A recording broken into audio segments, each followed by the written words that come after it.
When disaster strikes in the goldfields, most miners run. But Dave Turin? He runs toward the chaos. They call him Dozer Dave, the man who thrives where others break, who sees opportunity in catastrophe. Today, Parker Schnabel's $60 million cut was drowning under 200,000 gallons of floodwater, with millions in equipment sinking deeper by the minute. Most would call it a total loss. Dave Turin called it Tuesday. What happened next would become the stuff of mining legend. A rescue so dangerous, so audacious, that it would either destroy everything or deliver the richest payday in gold rush history. The Yukon was about to witness one of the most dangerous rescues in gold rush history. Before we dive into the chaos, hit that like button and subscribe, because what you're about to see is the difference between losing $60 million and striking the richest payday of all time. It started with disaster that threatened to end Parker Schnabel's season before it began. Parker's most promising cut, the one projected to carry over $60 million in gold, was suddenly under attack. An unprecedented surge of rainwater and melting runoff dumped more than 200,000 gallons into the pit in just a matter of hours. Pumps roared but couldn't keep up. Alarms echoed across the site, and men were shouting into radios as if the ground itself was giving way beneath them. Heavy equipment sat stranded in rising water, tens of millions in machines sinking deeper with every minute. Foremen screamed for evacuation, while Parker, drenched and furious, faced a nightmare choice: abandon the richest ground of his career or fight a losing battle against nature. The crew knew walking away meant financial ruin, and in desperation, Parker made the only call he could.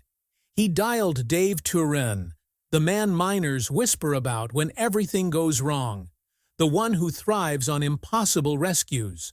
Within hours, the air thundered with rotor blades. Out of the storm skies came a helicopter carrying Dave Turin and his elite four-man crew, veterans of disasters like this. They call him Dozer Dave, a man whose bulldozing precision has saved doomed claims and resurrected hopeless sites. The moment his boots hit the mud, everything shifted. Dave didn't waste time with greetings. He was already scanning the pit walls, calculating pressure points, and sketching possible diversion channels on the hood of a truck. Where the crew had been fractured and panicked minutes ago, now they rallied, drawn into his calm but commanding presence. Off-camera whispers spread across camp. Some said this emergency was the only reason Discovery was still filming, because history was about to unfold. But the clock was ticking against them. Drone footage captured the terrifying truth. The walls of Parker's cut were eroding fast, crumbling every hour, threatening to unleash a mudslide that could swallow $15 million worth of trapped machinery. Geologists warned the crew, if the walls failed, excavators, dozers, and lives could vanish in an instant. Operators inside cabs reported the ground softening beneath their tracks, engines laboring as if they were caught in quicksand. Panic escalated when Parker's foreman clashed with financial backers over the radio. Should they cut their losses and walk away, or gamble everything to save the pit? The shouting built until one voice silenced them all. Dave stepped forward, his tone sharp, absolute, unshakable. We don't abandon gold. We fight for it. What Dave unveiled next was either genius or madness, perhaps both. His plan was sketched in mud and desperation. Standing over the hood of a pickup, he dragged the tip of a grease pencil across steel like a battlefield general charting movements, outlining a crude diversion system to save Parker's doomed pit. Bulldozers would cut a trench into an abandoned cut a quarter-mile away, a natural basin that could absorb the flood. The crew blinked at him. No permits, no engineering diagrams, no safety guarantees, just raw instinct and experience. Yet within minutes, the roar of Caterpillar engines filled the air. Dozers tore into frozen permafrost, throwing up chunks of clay the size of truck beds. Operators cursed as blades shuddered against hidden boulders, but Dave barked over the radio, "Faster, deeper, give that water somewhere to go." Scavengers combed through the yard, pulling culverts left to rust, broken steel beams, even scraps from a collapsed wash plant. Every piece was dragged to the dam site, repurposed as a desperate patchwork barrier. Welders showered sparks into the darkness, cutting and tacking metal in driving rain. Pumps were chained to flatbeds and positioned like artillery, diesel throbbing as hoses belched 30,000 gallons an hour into the trench. Still, the inflow nearly outpaced them, the pit rising inch by inch. Crew members waded waist-deep in the slurry, shoulders hunched beneath headlamps, muscles screaming as they stacked sandbags by hand. Mud sucked at boots, dragging men down until others yanked them free. Steam rose from overheating engines, mingling with breath in the frigid air. Slowly, agonizingly, the water line began to steady. Against all logic, Dave's crude, dangerous blueprint was holding. But holding the water was only the beginning of their battle. The danger hadn't retreated. It had only changed shape. Excavators were pushed to their limits, swinging perilously close to collapsing edges.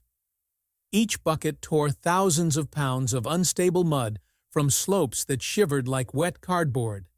Operators gripped joysticks with white-knuckled hands, alarms shrieking in their ears as onboard computers warned of overload. Cameras mounted on cabs captured every grimace, every curse, every heartbeat as engines screamed at redline. Then came the near disaster. A Caterpillar D11, $2 million of raw iron, lurched forward as the ground beneath its treads liquefied. The operator froze, tracks spinning helplessly. For a sickening moment, the dozer leaned toward the pit, 40 tons of steel seconds from toppling into black water. Dave sprinted across mud, leapt onto the track, and signaled furiously. His crew reacted with precision, chaining the machine to an excavator and pulling it back onto stable ground.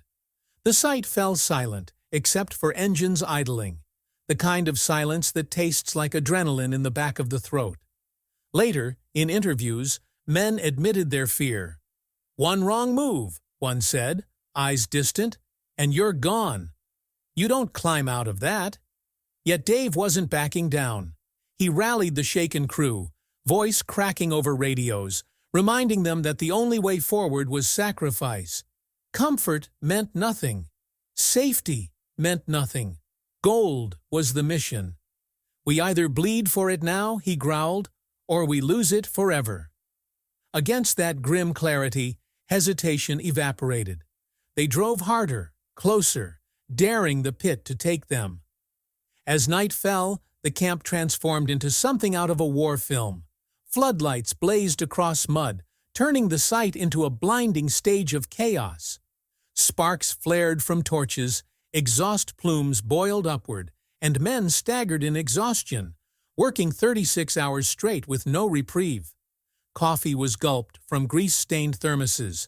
Adrenaline carried men further than sleep ever could. Dave prepared his most dangerous order yet, cutting directly into the most unstable wall of the pit. The slope was a ticking time bomb, bulging with trapped water and unstable soil. Geologists begged him not to attempt it. Charts, models, and decades of training said it would collapse in seconds. But Dave shook his head. Without a surgical release, the pressure would tear the whole cut apart. The crew froze as an excavator crept forward, its boom extending like a surgeon's scalpel. Cameras rolled, catching every nerve-wracking second as steel teeth sank into soft clay. The wall groaned, mud slumped forward, and for one heart-stopping moment, everyone thought the avalanche had begun. Men scrambled up ladders, ready to sprint. But the collapse never came. Instead, a stream of water gushed out, hissing down the trench like a wound finally opened. The pit exhaled. Pressure eased. Water levels dropped visibly, the angry churn of rising floods finally breaking. Relief swept through the crew like a tidal wave. Operators leaned out of cabs, fists pumping. Men shouted into the night, their voices hoarse with triumph. For the first time in days, it felt like they had a fighting chance. Dave's gamble had bought them precious time. The pit was still dangerous, the walls still unstable, but the flood was retreating. Then came the discovery that would justify every risk they had taken. The first signs came in the mud itself. Excavator buckets lifted slurry that shimmered under floodlights, and sharp-eyed operators froze as they spotted flecks glinting against the black muck. Gold. Raw, unmistakable gold. Crew members dropped to their knees in disbelief, pulling handfuls of sludge apart with gloves, watching yellow specks glitter on their palms. The pit they had nearly abandoned was bleeding treasure in plain sight. A rush of adrenaline swept the exhausted crew. Buckets of material were rushed to the wash plant, cameras tracking every moment as the sluices rattled to life. When the first trays were cleaned, what spilled out silenced the camp, a yield nearly 20 times richer than their average cut. The mats were heavy with flakes and nuggets, so dense the riffles clogged before they could finish a run. Parker's jaw hung slack as he stared down at piles of gold dust, the kind of pay dirt miners spend lifetimes chasing. Morale turned on a dime. Men who hours before had been cursing the mud and begging for rest now worked like maniacs, energized by the promise of fortune. Geologists confirmed the impossible. This wasn't just random scatter from the collapse. The flood had ripped open a hidden pocket vein, a tightly compressed seam of ancient gold untouched by decades of mining. Charts suggested it had lain buried beneath impermeable clay, shielded from earlier cuts, waiting for some violent event to expose it. That event had been the storm, the very disaster that threatened to destroy them. Dave looked over the pit with a grim smile. The irony wasn't lost on him. Nature had tried to bury Parker, and in doing so had revealed what might be the richest deposit of the entire season. But euphoria carried its own danger, as meteorologists were already sounding new alarms. Satellite models showed another front rolling out of Alaska, a storm system with twice the water volume of the last one. They had less than 48 hours before the pit could drown again. Dave shifted gears instantly. The time for relief was over. He barked out orders for continuous shifts, building a rotation schedule more like a military campaign than a mining operation. Operators would drive until their eyes blurred, then swap cabs with fresh replacements. Mechanics were placed on 24-hour duty, sleeping in brief shifts beneath tarps, tools never leaving their hands. Machines groaned in protest under the abuse. Hydraulic hoses burst under constant pressure, spraying oil into the mud. Bearings seized from friction, track links snapped like bones, and engines overheated until coolant hissed out in white steam. Every breakdown was a death sentence unless repaired instantly. Helicopters thundered in from Dawson City, carrying parts slung beneath them. Tires, pumps, replacement engines dropped into the mud like supplies to a battlefield. Mechanics welded in the rain, sparks dancing against slick metal while water dripped from their helmets. Men worked without gloves, burning fingers against hot steel because gloves slowed them down. The site no longer looked like a mine. It was a survival contest. Every bucket of pay dirt, another $1 million ripped from the jaws of destruction. Fatigue ate at the crew, but so did greed. They knew every truckload could hold a fortune, and greed was stronger than sleep. But Parker's nerves were fraying. Watching his men push past limits rattled him, and as the storm warnings grew more dire, his doubts erupted. Cameras caught him storming into Dave's command tent, his voice raised, his face red with fury. "You're going to kill somebody out there," he shouted, jabbing a finger toward the pit. "This isn't saving gold. It's suicide." Dave didn't flinch. He leaned across the table, his voice lower but twice as sharp. "I didn't fly in here to babysit your crew. You called me to save your gold, and that's exactly what I'm doing. Safety doesn't win seasons. Risk does. The confrontation split the camp. Some miners nodded in agreement with Parker, terrified by the pace, convinced they were on the edge of collapse. Others clenched fists behind Dave, their loyalty fueled by the thought of striking history's richest payday. Tension thickened the air. Crew members spoke in whispers, watching cameras catch every second of the clash between the young boss and the old veteran. Then, as the storm clouds gathered in the distance, Dave dropped the final card. You don't like it? Fine. But remember, you brought me here. You wanted a rescue. Now let me do it my way. The words cut deeper than the roar of machines outside. Parker stood silent, trembling with frustration, but he knew the truth. He didn't have the experience to pull this off, not with a storm breathing down their necks and gold still trapped in the pit. Slowly, reluctantly, he nodded. It's your operation now. In that instant, control shifted.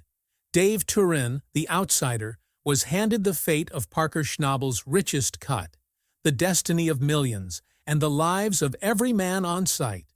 The final push began as the air turned heavy, storm clouds bruising the horizon and rolling toward camp like an army of shadows.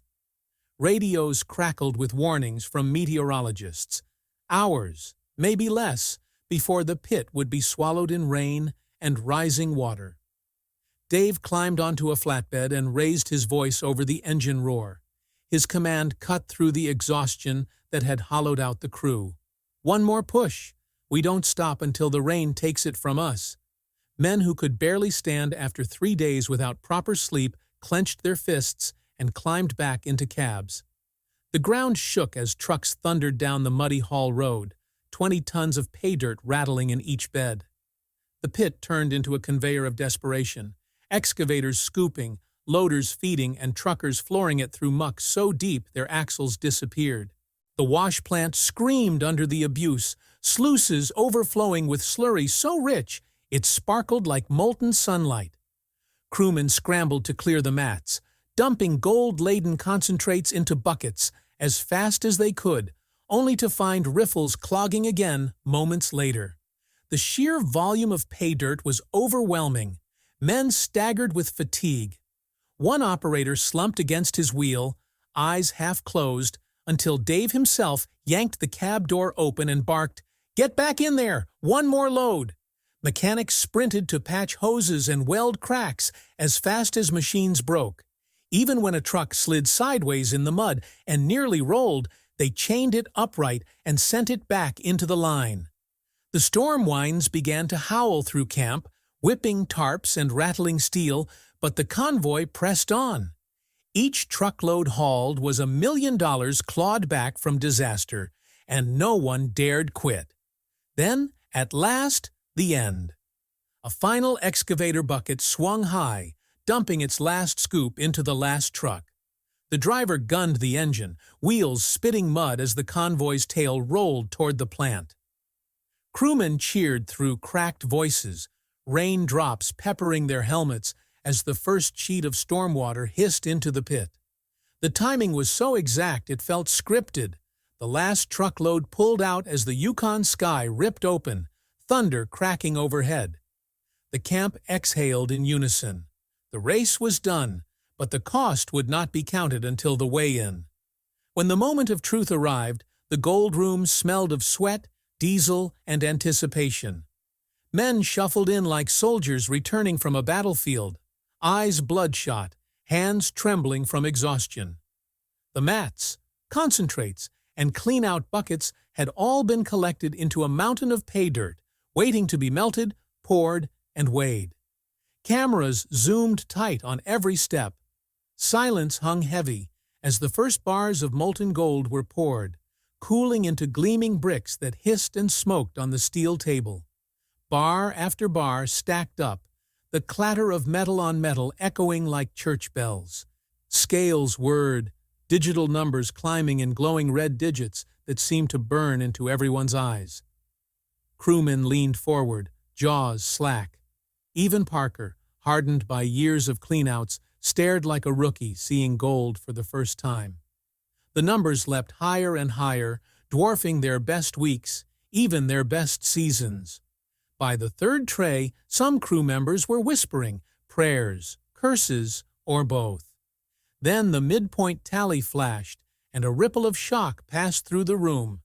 They had already surpassed Parker's richest single-week cleanout on record, and there were still trays to weigh. Dave stood apart, arms crossed, eyes tired but steady. He knew the cost. Machines ruined, bodies broken, and safety pushed to its limit. Yet watching the gold stack, even he felt the weight of history pressing in. This wasn't just a rescue. This was something that would be talked about for decades. The final bar clanged onto the stack. The digital screen froze at its number, then locked in. Crewmen gasped. Parker covered his mouth with his hand. The number glared back at them like a dream, $45 million in recovered gold. The camp erupted, shouts and cheers shaking the rafters. Some men wept openly, collapsing into chairs. They had clawed fortune out of the jaws of catastrophe. Cameras rolled, immortalizing the moment. Gold Rush had never seen numbers like this. The frenzy of victory gave way to raw emotion. Men hugged, cried, and laughed all at once, their exhaustion colliding with triumph. A few simply collapsed where they stood, asleep before they hit the ground. For days, they had fought against storm, mud, and fate itself.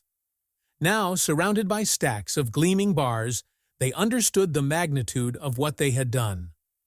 Parker, still reeling, crossed the room and pulled Dave into a rare embrace.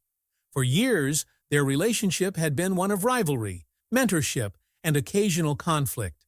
But tonight, there was no denying the truth. Dave Turin had saved not only the gold, but the crew's spirit. Parker whispered it, unheard by cameras but caught by nearby miners. "You saved us." Dave only nodded. Word traveled fast across the Yukon. Other camps lit up with radio chatter. Stories spreading of the richest rescue operation ever attempted. Some called it madness. Others called it genius. All agreed it was legend. Across the Klondike, miners raised drinks to Turin's name, acknowledging that few would have dared what he had just done. But speculation brewed. Was this Dave's last stand? A swan song proving that even against impossible odds, he could still command men and machines to victory? Or was it a declaration that Turin wasn't done, that he deserved his own legendary claim once more? Whispers hinted at new backers lining up, investors who had seen the broadcast and wanted in on whatever Dave touched next. Whatever the future held, one thing was certain. This would not be remembered as just another gold rush season. It would be remembered as the night a disaster turned into a $45 million payday, when Dave Turin etched his name into mining lore forever. The storm had tried to bury them, but instead it uncovered greatness.